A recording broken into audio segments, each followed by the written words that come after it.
All right, let me go ahead and get started. So welcome to our conversation today about funding your technology primarily through the SBIR process. So first, before I start, you probably know of Margaret. She is the one who has organized this meeting and has sent out the emails to you. After the end of the day, or after the end of the conversation here, she's going to send out information about our services and including a counseling link. So if you wish to talk with us further and want to take advantage of our services, by the way, our services are all free, she'll have a link there to where you can register with us, and then we can reach out to you and have some meetings with you to be able to help you in commercializing some technology. Also, I want to mention that this talk is going to be recorded, so it will be available for you or to you if you want to go back and review some of the things. And then finally, you should note that on your screen, you should see a chat box. In that chat box, anytime you can feel free to type in questions, any comments you might have. I will go through those questions towards the end of the talk today and hopefully be able to answer them. I might break out, maybe stop the slideshow a little bit and maybe answer some questions in between some sections. But I might also, well, I'll probably definitely wait till the end for some of the other ones. All right, so let's go ahead and get started here. So I'm Todd Strother with the Center for Technology Commercialization, and we are part of the university systems where we assist researchers and small technology businesses all around the state. So even though we're part of the university, our reach is out to anyone really in Wisconsin who has, or maybe is even thinking about, a technology that they wish to commercialize. And one of the main things we assist our clients with is getting SBIR grant funding to help them do research and development of a potential product. So I'm going to mention this again, but SBIR and then also STTR, that stands for Small Business Innovation Research, and then the STTR stands for Small Business Technology Transfer, and these are all grants.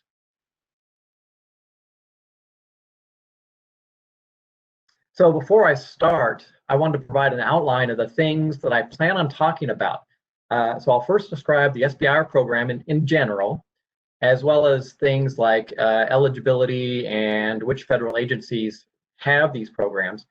And then I'll go into more detail about us here at the CTC and the programming we have available that helps our clients get these funds.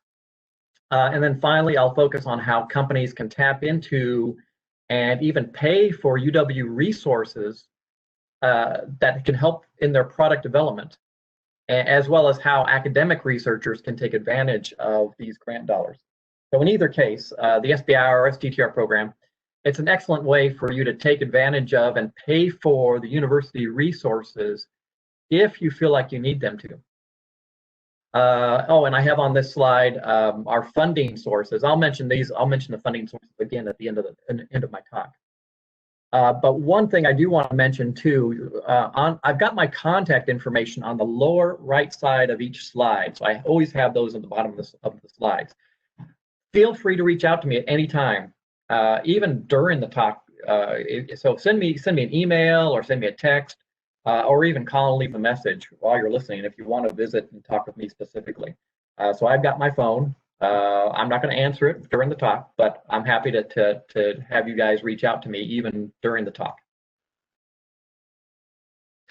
So to provide some context, I want to show where these SBIR grants fall into the general scope of grants. And you may be aware that private organizations that are either for-profit or nonprofit have grant monies available for research. And I have a couple of examples listed there. But more likely, you're familiar with government grants that are aimed at research and development. And there might be some smaller state and local funds available, but most of the research grants that we are really mostly familiar with are federal grants. And these things come from agencies like National Science Foundation or National Institutes of Health. And typically, you may think of these funds going specifically to academic research.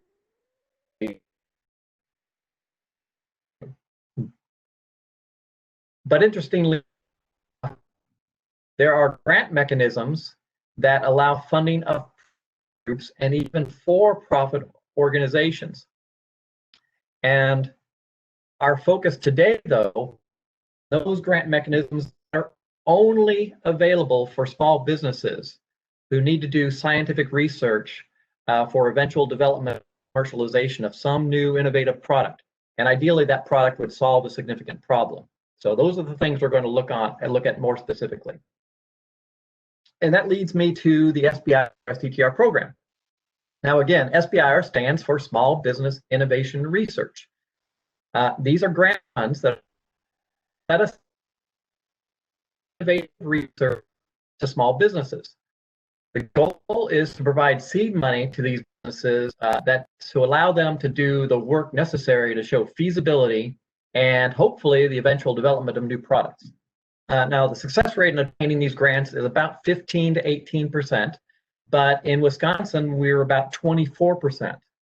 And those academics out there, that you might know how that compares to academic grant success rates. So those are typically around 10% or so.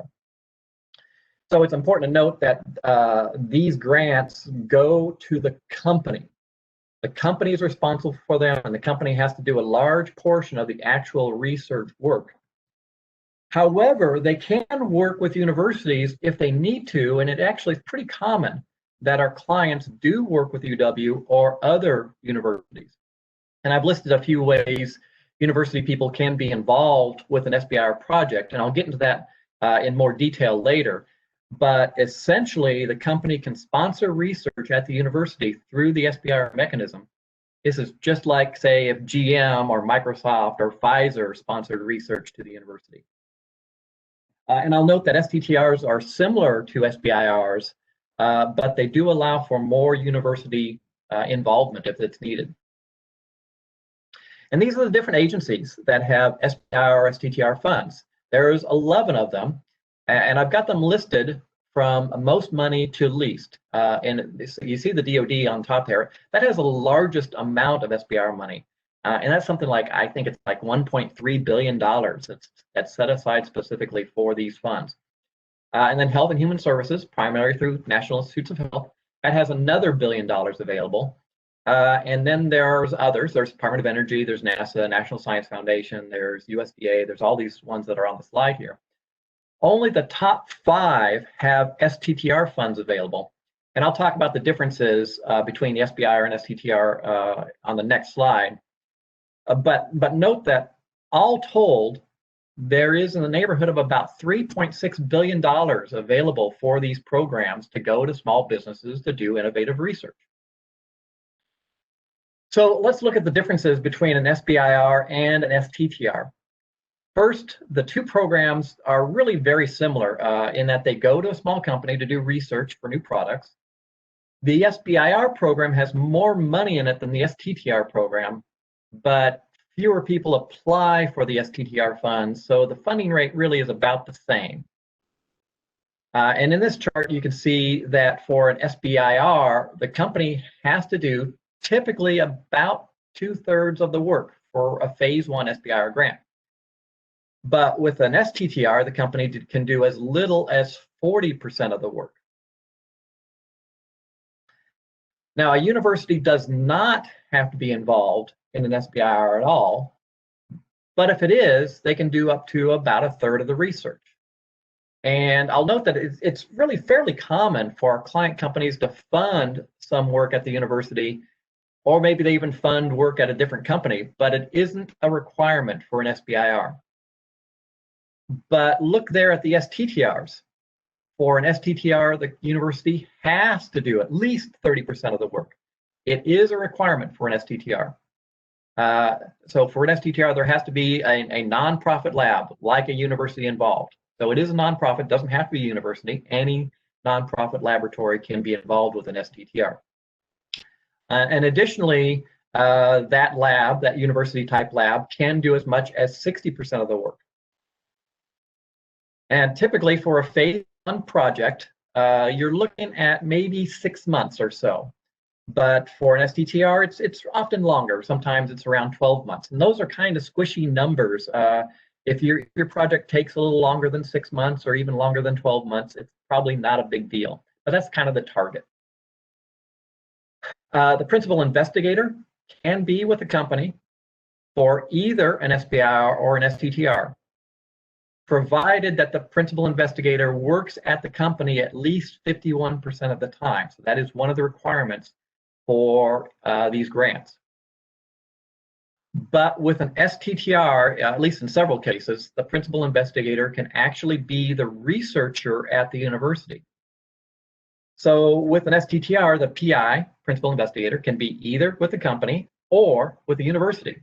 And this is true for all of those STTR companies or agencies except National Science Foundation. In the case of National Science Foundation, the principal investigator always has to be primarily employed by the company.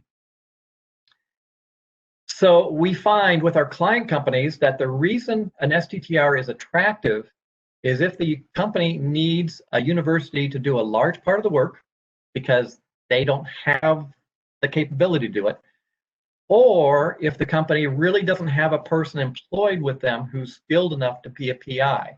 And in those two cases, that then if you're in those cases, you might consider an STTR versus an SBIR. Now, I mentioned just a bit previously about eligibility for these grants, and on this slide, I go into a little bit more detail.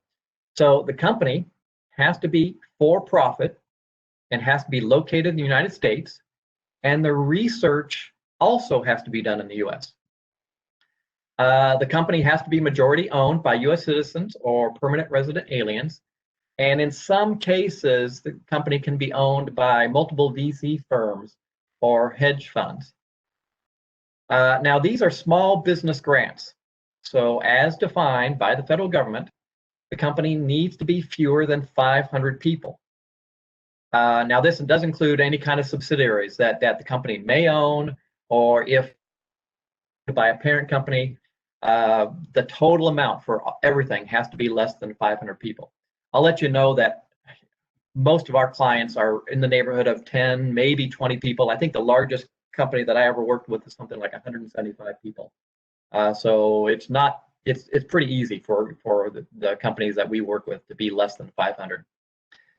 Also, finally, that company really should have the people and the skills and the equipment and the facilities to do the work that they're going to propose with these grants. Now, in order to maximize your success in getting these funds, you'll have to tell a good SBIR story. Now, the projects that get funded are able to articulate that there is a real significant problem that needs to be solved, and it currently isn't being solved. So remember, your project needs to address a significant need. And also remember that SBIR, again, stands for Small Business Innovation Research Grants. And key is this word innovation. Your solution should be highly innovative, and it requires solid research to show that it could work. So projects that don't have innovation, or maybe they make a small advance to what's already available, those don't really tend to do very well in getting these grants. Now keep in mind that these projects are technically risky by definition. And I'll mention that again, I think in the next slide. So your project should have identified maybe 2 or 3 research questions that you need to prove out to show that the overall project is feasible. And these are things you would use the money for. You use the grant money to collect the data and validate that your solution might actually work to solve the problem that you've identified earlier. So importantly, your project should result in a high impact commercial product. So if at the end of the day you can't sell a lot of these products or service this work, you're likely not going to get funded. These grants are intended to help businesses do the research to ultimately create products that they can sell to solve the problem. That's the main goal of an SBIR. So what's typically funded with these programs? really, it's any high risk, high payback, innovative research that has some potential for commercialization. Now, and I'll emphasize here the high risk. If all the bugs are worked out of the technology, then the project really isn't a fit for SBIRs. And you know, sometimes I'll ask my clients, are you sure that your technology is going to work? Are you really sure it's going to work? And if they say yes, then they really are beyond SBIR funding. So it really is funding for those innovative and risky ideas that we just don't know yet will work. Now, what is not often funded is basic research, which is more in the realm of academic work. Now, they also don't fund simple modifications or updates or improvements to existing products. The work needs to be towards really revolutionary ideas rather than something that maybe just is evolutionary, just doing some tweaks and things. They also don't fund market studies or market analysis. So one thing I want to go back and I want to emphasize is that these are not just another mechanism to get academic research dollars to the university. These really are aimed at development and research for the company to get a product ready for commercialization. It's not intended to fund a professor's lab directly. So while the funding rates are higher than academic grants, and for sure academic researchers can be involved deeply in these projects, they aren't aimed at funding university labs for academic research. So on these next few slides, I wanted to give some examples of companies and technologies that have been funded by the SBIR program. Now, this might give you an idea of the type and the scope of research that can get funded. Some of you might know about Stratitech, for example. I have Stratitech on this slide.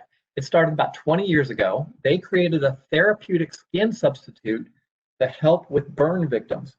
And many of their SBIRs were from the National Institutes of Health. And you can imagine, NIH is a good fit for pharmaceuticals or medical devices or anything really health related. I'll mention though too that Stratitech also got Department of Defense SBIR funding. And eventually they got a large contract with the Department of Defense.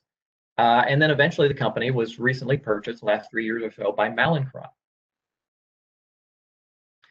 And let's see, this is National Science Foundation, the NSF, also has these funds. The NSF will tend to fund broadly applicable technology. And here's an example of a startup in Madison called Pyran. They've invented a new way to make diols from waste cellulose feedstocks. And this is really a good fit for NSF. But note that NSF does fund all sorts of ideas, not just new, say, chemical processes or things. They fund new IT technologies, they fund biotech, they fund advanced materials, instrumentation, but really any number of things. And I'll often recommend NSF for ideas that can be applied to a lot of areas. On this one, I mentioned DoD before, and as you can imagine, really anything related to defense or assisting the warfighter can be of interest to the Department of Defense. Now, one key difference with the Defense Department compared to most other agencies is that they provide what are called contracts rather than grants. So there's a subtle difference there. With contracts, they want to be your customer. With grants, those agencies that have grants, they want you to sell to the open market. But with DoD, with contracts, they want to be your customer. So the DoD will identify very specific solutions to problems they want to purchase. And their SBIR program will fund the research to build the solution as well. So they want to buy it and they will fund you to do the research on it. Most of the DoD funding is for really specific topics. So if you don't have a technology that fits that specific topic, you might not be able to get funding. But I do want to mention that the Air Force has a program that is open topics. And this is through their AFWorks program. And basically, they want you to pitch your idea and see if you can get them interested in funding it. And so that's a really great program. And again, ping me if you want to find out more information about the AFWorks Open Topics program. NASA also has funding, and they too, like the Department of Defense, have contracts where they want to purchase your solution. And in this case, I show photonic cleaning solutions. So Photonic has developed a polymer that can be painted on surfaces and then peeled off to make the surface extremely clean. And this picture here shows it in use. Photonic cleaning technologies was used in the LIGO optics. I don't know if you guys remember the LIGO topics, but that detected and confirmed gravitational waves a couple of years ago, won the Nobel Prize and everything. So photonic cleaning material was used on the optics for that. It was also used to clean the Hope Diamond a few years before. And then the last example I'll show today is for Department of Energy. And as you can imagine, the DOE is interested in energy technologies.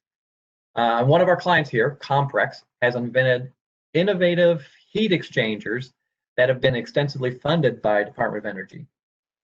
So DOE looks to fund things like new battery technologies, energy reclamation, energy conservation, and new energy sources like batteries and things.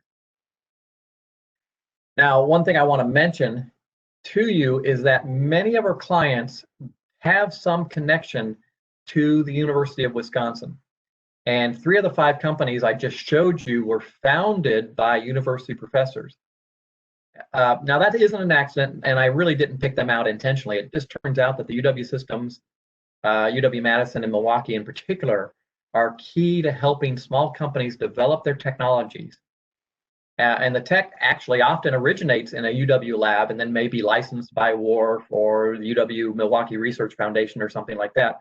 WISIS, for example. Many of those SBIR proposals I see have some connection to the university, and often spun out from the university lab. Or at the very least, there's a collaboration or consulting agreement with UW. And I'll talk about that, talk about how UW researchers are involved in company SBIRs in just a little bit. So if you have a company and you're looking for a subject matter expert to help you with your research, the scientists at UW could be useful for you, could be a fit for you. Again, now I'll emphasize that for an SBIR, a company doesn't have to work with a university. If your company can do all the research on your own without outside help, then you can use the entire grant to fund your own company efforts.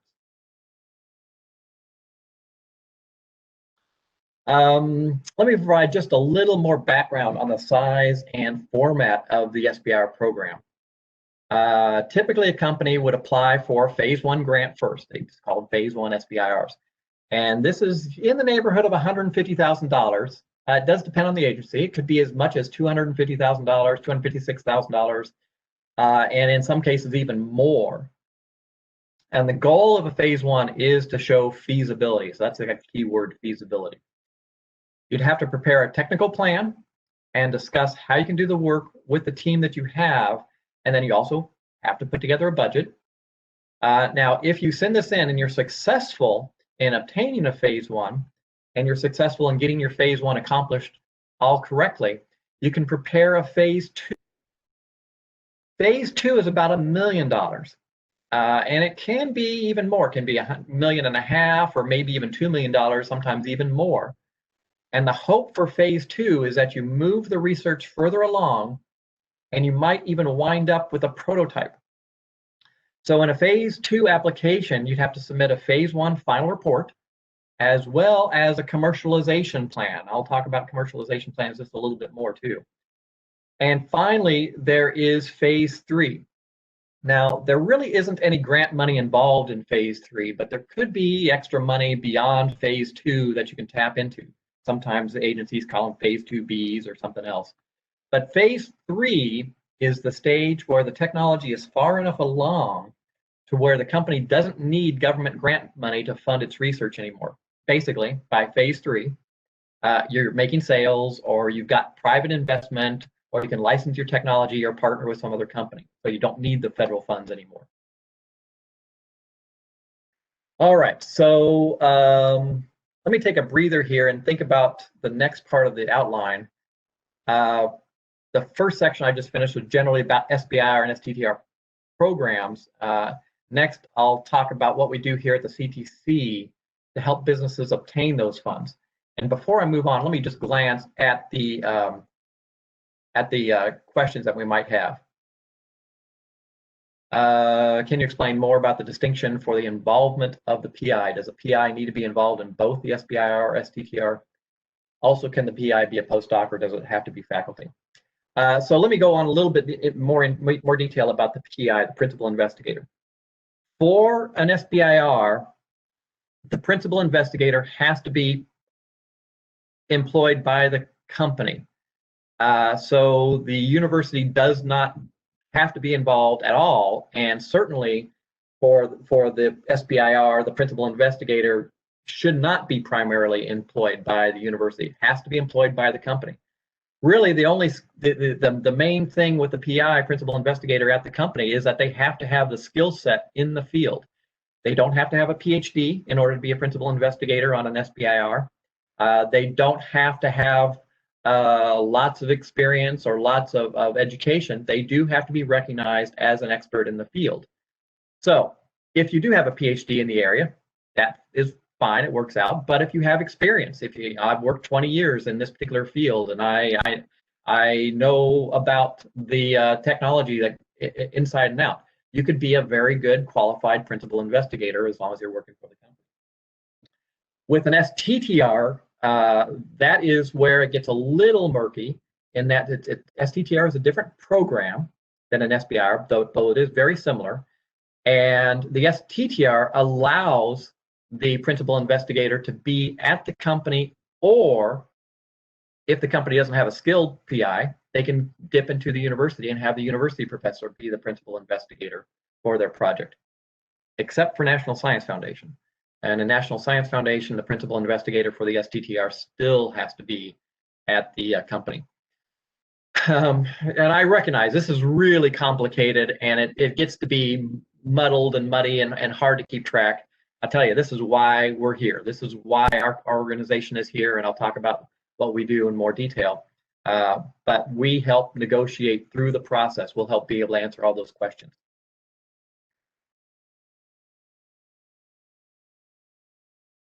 Another question comes in about who owns the technology or the IP if a company works together with UW faculty on the SBIR grant. That is a good question. It is something that has to be negotiated. Oftentimes the company will say, hey, we're funding this work to the university. It's sponsored research. We want to take all the IP. The university will push back and say, no, we want some of the IP. It basically is going to have to be an agreement between your company and the university as to how you split that up. Sometimes it's split down the middle. Okay, we'll work on the IP together, and we'll be both co-owners of the IP. Other times it might be a situation where if the intellectual property is directly related to the project, it goes to the company. If when the university lab is working on the project, but they discover something new that's different and not part of the project, they take the IP. So basically, it's going to have to be a negotiation with you between the university and the company. One thing that generally does not work is if you as a company say, we're taking all the IP and the university has no say in it. The university will push back from you and basically say, we're not going to play the game then. We're not going to be involved. Okay, let me go on to the next section.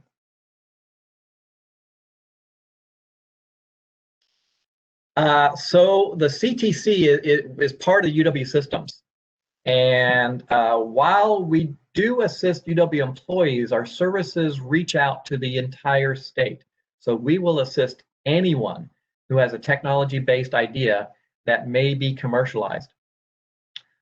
We work with pretty much anyone from established companies all the way to individuals who just have an idea and they maybe even haven't even thought about a company yet. So since we're part of the UW system, all of our services are free. We don't charge anything for what we do, and in some cases, we actually do provide grant money to our clients. Now, a lot of what I do, but not all of it, is to help people negotiate through this SBIR process and help them prepare and submit proposals. And as I mentioned just a minute ago, you can guess it's pretty complicated with all the different agencies and their different rules. So we can help guide people through it. We also help with business and commercialization plans. Now remember, phase 2 proposals require a commercialization plan, and we can provide guidance for those as well. And I'll also mention that we're advocates of the lean startup model for our customer discovery and hypothesis validation, so we have some training in that available too. This is our team. This slide shows our team. Bon in the center is the CTC director, and then our 4 other team members are shown here as well.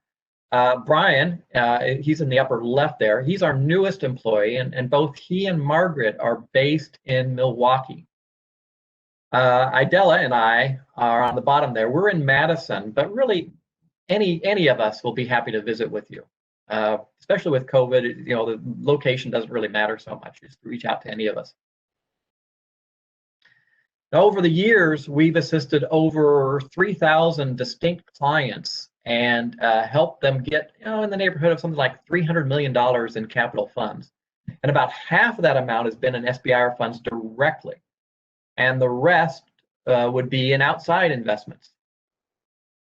And it looks like every year we help our clients bring in about $20 million in funding to the state.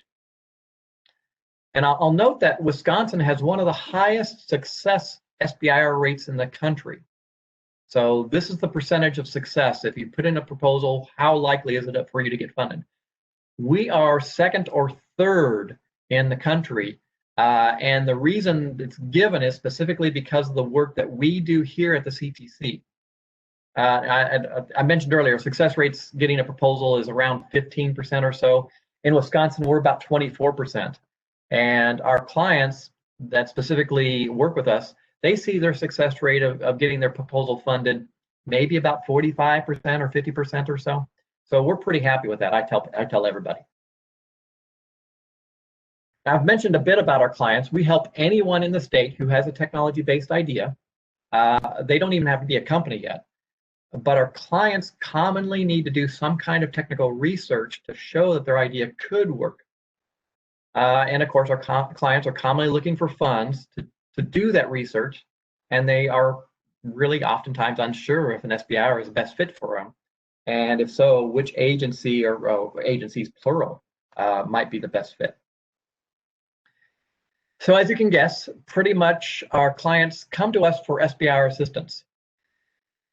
There are something like 1,500 topics across those 11 different federal agencies. And again, they each have their own focus, they have their own goals, they have their own formats and deadlines, and it can get pretty confusing.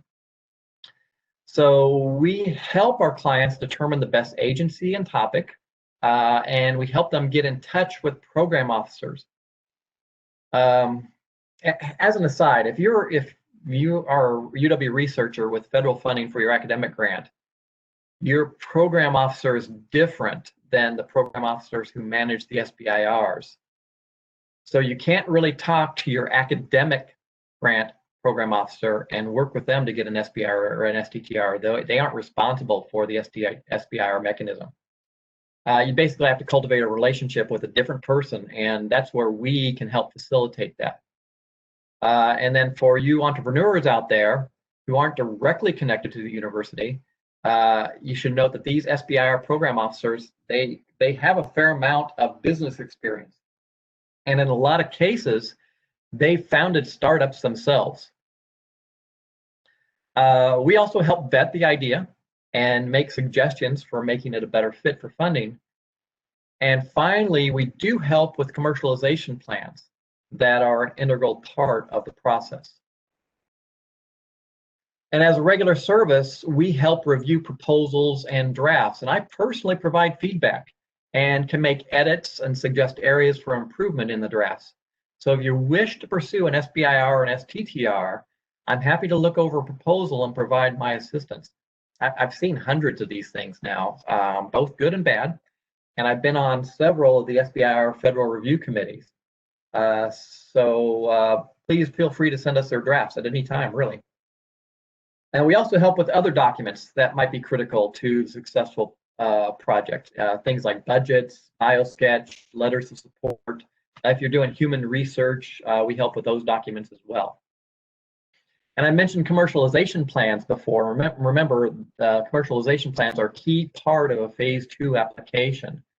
Now, most of you out there, you might be scientists and maybe more comfortable with the technical plan. Just remember that we can help with the commercialization plan, and we do regularly help our clients pitch their idea from a commercial perspective.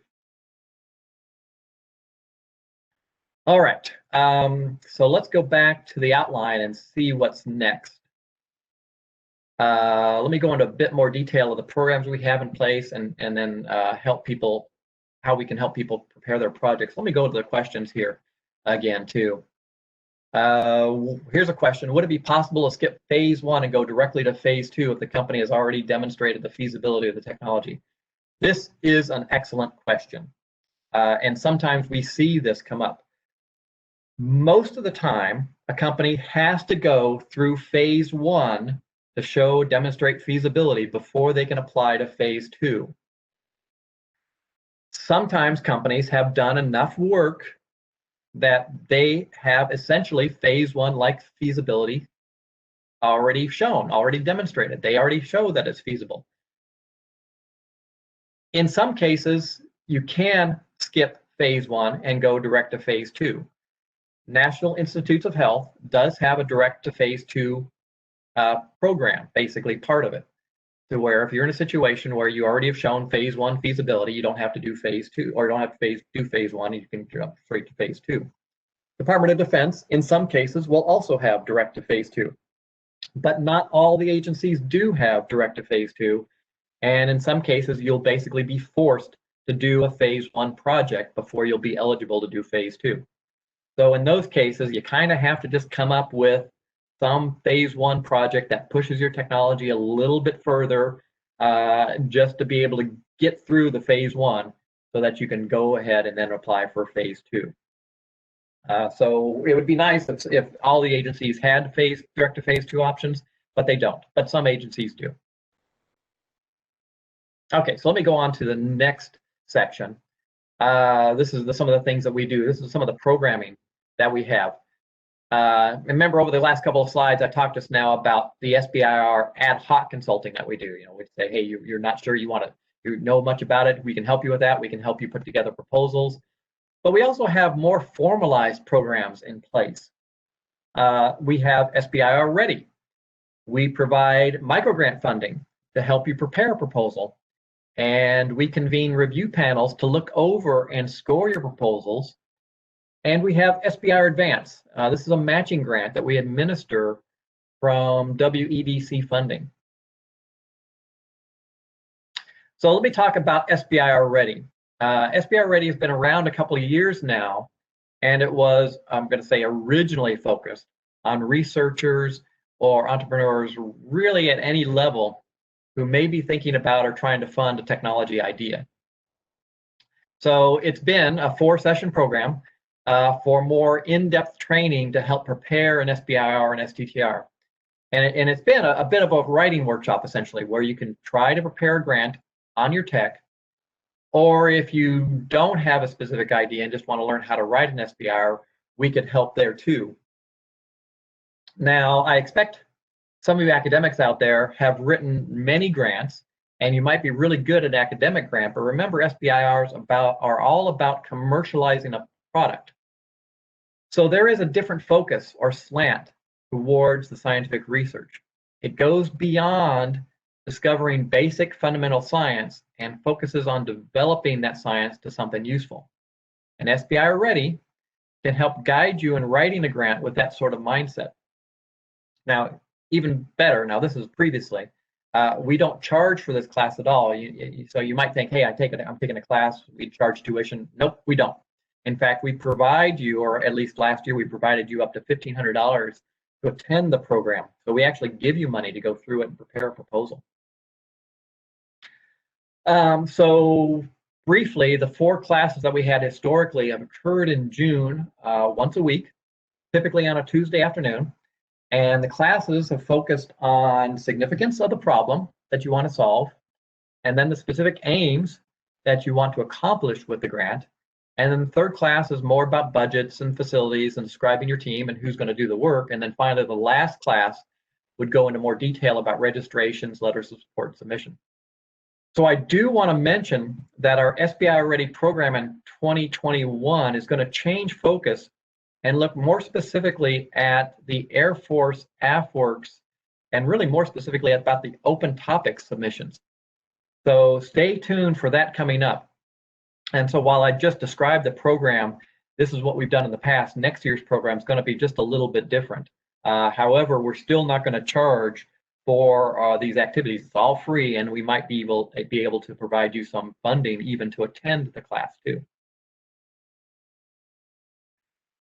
So in addition to our activities ourselves, we have a list of professional SBIR grant writers available, and you can find.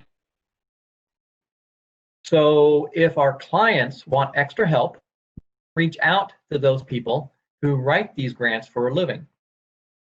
And also commercialization plan writers that our clients can work with. And we added both types of services. They all have successfully guided people obtaining many of these SBIR grants. So on our website, there's this list of people who write SBIR grants for a living. They aren't just people who tell us they can write grants. We actually ask for proof that they can write successfully funded SBIR grants. Now, these service providers can help, but you need to know that this is what they do for a living. It's their job, and they're going to charge you a fee for their services. But we have microgrants available to offset the cost of hiring these service providers. We have up to $4,500 available to reimburse our clients for the cost of hiring and using the service provider. And we have two microgrants. One's for the project plan, and one is to hire somebody to help with a commercialization plan for phase 2. So you can be reimbursed up to $9,000 for hiring this extra help when writing your SBIR or STTR. We also convene pre-submission review panels. About something like 3 weeks before a major deadline, we'll invite clients to send us their most up-to-date draft, and we'll run it through a mock panel review. So we try to mimic the federal review as close as we can.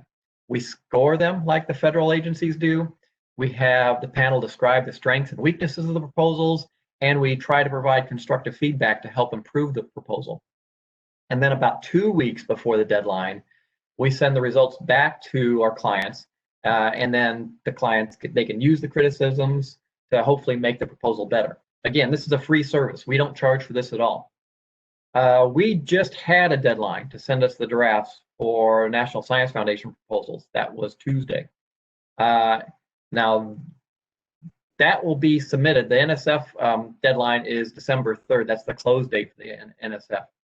The next one we have is coming up for NIH, National Institutes of Health. The next NIH SBIR deadline is January 5th. And our pre-submission review deadline to send us a draft for us to send it through this review panel is December 10th. So keep that in mind if you're thinking about National Institutes of Health and preparing a proposal to send into them. And probably our most significant program is SBIR Advance. This is a matching grant for those companies that have a phase 1 or a phase 2 grant underway. We'll provide up to $75,000 for phase 1 and up to $100,000 for phase 2 through this program. And you can come back twice for phase 2 matching, so making it a total of $200,000. Now remember, the SBIR funds from the federal government are only allowed to be used for the technology and the scientific research. So now they want you to commercialize, that's the whole goal, but they don't give you any funds for that. The SBIR funds you get from the federal government are only supposed to be used for the technology. The SBIR Advance program will fill in the gap of commercialization. So any commercial activities needed, like IP or patent work, market analysis, customer validation work, all that can be paid out of the SBIR Advance funds. So note that technical work, it's generally really not supported by our SBIR Advance funds. We fill in that commercialization gap. Essentially, to be eligible for the SBIR Advance, the company has to have a significant presence in Wisconsin. Now, they don't have to be organized in Wisconsin as a Wisconsin company, but they do have to have a majority of their employees here as well as their executives. They have to have a phase 1 or a phase 2 project underway or recently completed. And we do focus on early, less experienced companies. So we do limit eligibility to only those companies who've had no more than 3 phase 2s awarded. Now, we typically have 2 rounds a year with deadlines in August and in January. So we have just actually announced the release of the next round last week for the upcoming January deadline. It just now is on our website, and I think it's going to be coming out on our newsletter here shortly. And one last thing about our activities, we do a fair amount of networking. And as often the case, our clients can benefit from talking to other people in organizations. So it's fairly common for us to suggest that you talk to other groups. And we often get clients from, and we do send clients to groups like D2P, the SBDC, Law and Entrepreneurship Clinic that are here on the Madison campus. But we also help our clients get in touch with UW scientists, the business mentors, regulatory experts, investors, all those sorts of people. Okay, so now since we do have a mix of academic researchers and non-academics here in the group, I wanted to spend some time looking at how businesses can tap into the UW systems and resources while at the same time show how UW faculty and staff and students can be involved in SBIRs. Let me just go ahead and go straight to this. First, here are some ways that a faculty researcher can be involved in an SBIR grant. So they can be brought in as a consultant. Now, it's pretty common for our companies to need some academic expert who has specialized experience and knowledge about a topic. There's also what's called fee for service. And this is where a company might need a more involved assistance and actually may need some work actually done by the university. And this is typically routine sort of work, say like chemical synthesis or maybe access to instrumentation or something for analysis. For the really involved work where the company needs the university to do really serious research as a partner on the project, the professor might be a collaborator, and the university might be expected to accomplish specific aims on the grants. And finally, UW faculty or researchers may decide to become an entrepreneur in their own right and start their own company funded partly through SBIRs. So let's look at each of these roles in a little bit more detail. If a UW faculty person were a consultant, they would likely be working on their own based on their experience as a subject matter expert. They might provide technical advice, maybe some direction to the company at some agreed upon rate and amount of time. They might look over technical plans or even suggest experiments, as well as maybe they might analyze results. The fee for consultation would be part of the SBIR budget and would be paid for by the company using those SBIR funds. Now, on the bottom of this slide, I have got some examples of the type and scope of work that a consultant might do. Maybe it's like 10 hours a week, or maybe it's 10 hours a month. For just doing some emails and phone calls and visits. But one thing I want to note is that if you are a UW person acting as a consultant to a company, this is on your own and not part of the university. So the university would not be taking its overhead cost. And if you guys are familiar with overhead costs, especially at the university, it can be expensive. If the effort is fee for service, then it is a bit more involved. And this is where the company needs some work done, but can't do it themselves. So they may contract to the university to do it. Now, for fee for service, it's usually not technically research work, though. So if, for example, they need some oligonucleotide synthesized, or maybe some samples tested on a fancy instrument, say at a UW lab, Or maybe a company needs access to animal research where the UW is only taking care of the animals but not actually doing the research. The company and the UW can enter into a fee for service arrangement. Remember, with an SBIR, only 30% of the budget can go to the UW for this work. But for an STTR, that can allow for up to 60% of the budget to go to the university. And then there's work as a full-fledged collaborator. And this is more common with an STTR simply because the budget to the UW is typically pretty large. And this is where the university lab and the company are co-researchers. The company has some assigned research tasks and goals, and the university group has its own research and goals on the project. It's expected that the university person would lead the research on the UW part of the project.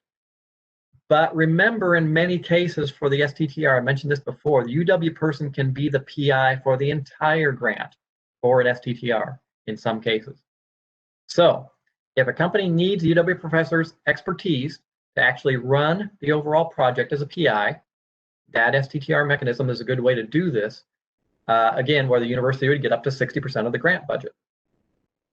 Now, it's pretty common in these cases for the original idea and research to be invented and worked on by the UW lab, and then it's spun out or transferred to the company for further development. And that happened with me. When I was a graduate student several years ago, this is exactly what happened. We invented some technology in the lab that I was working in, and then that technology got spun out to a company that I joined, and then we later pursued SBIR and STTR funding. And finally, the most involved aspect is where the UW person decides to be an entrepreneur themselves. And this easily could be where a UW researcher creates a company that uses technology based on the university research. So that faculty person might start the company and then they license their tech from WARF perhaps, and then writes a couple of SBIR or STTRs to develop the idea into a product. By the way, I don't want to leave the impression that only professors can do this. Anyone with an idea and skill can spin out a company. And that includes postdocs or grad students or even undergrads. It's pretty common for such a company to be created in collaboration with a grad student or a postdoc who then leaves to go run the company and do the work. And as a UW researcher, there are some conflict of interest issues that you have to work out with the university. But spinning out companies and funding them through the SBIR program happens regularly here in Wisconsin and across the country. It really was the original intent of the STTR program to have professors or faculty people come up with ideas and spin them out. It's called small business technology transfer. That's what the reason is, to spin them out to companies. Okay. So I think I'll stop here since I kind of expect that might be a lot to take in. And I would be remiss if I didn't note where we're funded from. So most of our funding, and the reason why we don't charge for our services, is from the Wisconsin Economic Development Corporation. This is the WEDC. We also do receive some funds from UW Systems itself, and occasionally we do get funding from the federal government, usually through the Small Business Administration. And I do have to tell you that I do greatly appreciate their support for our efforts. We wouldn't be able to do it without their efforts here. Okay, so that pretty much is what I wanted to talk about. In this last slide, I wanted to reiterate what our website is, so you can go to our website, and how you can get a hold of us, or even me more specifically. Please feel free to send me an email if you'd like more information, or even give me a call. Okay, so now with that, let me go back to the chat and see if there's other questions that I haven't figured out or haven't answered yet.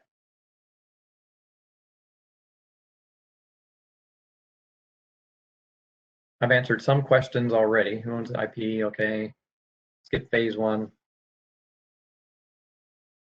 Okay, so it looks like I answered all the questions that have come in up to this point. Let me spend a few more minutes seeing if any other questions come in. Otherwise, we can finish up. We're about 5 minutes till 11, so we're doing pretty good for time.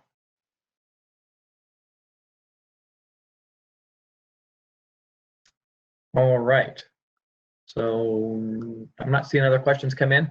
I guess I'd like to thank everybody for being here. Remember, you have our contact information, so certainly please feel free to reach out to us at any time, and we'll be happy to talk to you about the SBIR program, how we can help you, as well as other things that we can help you with. We don't just do SBIR work, but that is primarily a lot of what I do. All right, thanks a lot for your time, and we will talk again soon, I hope.